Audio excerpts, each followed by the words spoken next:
So on November 4th, we're asking the voters to consider a referendum question, renewal referendum of our 2018 referendum that reduced our class sizes, supported competitive teacher pay, and added more opportunities for our students. A piece that we wanted to make sure to explain was the actual ballot language that you will see when you go in to vote on November 4th. So what you see here is the language from 2018. So this is the language that Avon Washington Township voters approved in 2018. This language is all dictated by state law. At the time, in 2018, it had 82 words in the referendum question. Since then, since 2018, state lawmakers have made the referendum question even longer. So the question that will be on the ballot in 2025 is 137 words. And so it's very confusing, has a lot of information, and that's why we wanted to take some time to explain it to our community about what this means. So the first thing you'll see is you will see the tax rate. In 2018, the voters approved a tax rate of just over 35 cents. You'll see that reflected in the 2025 question as well, and our school board approved a reduced rate from what was requested in 2018. So instead of 35 cents, you'll see that that rate has dropped just over 2 cents to 33 cents.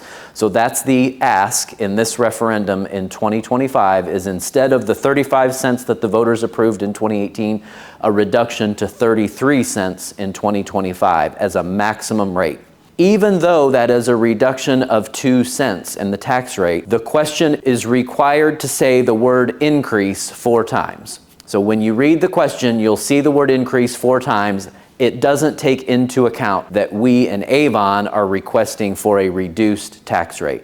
The other thing you'll see at the end of the question are 2 percentages, 29% and just under 24%. You might wonder what those percentages are. So the question says that's the increase to residential homeowners, that's the increase to commercial homeowners, but that calculation is done assuming there is no referendum currently in place. This is why this question is so confusing. This is a renewal referendum.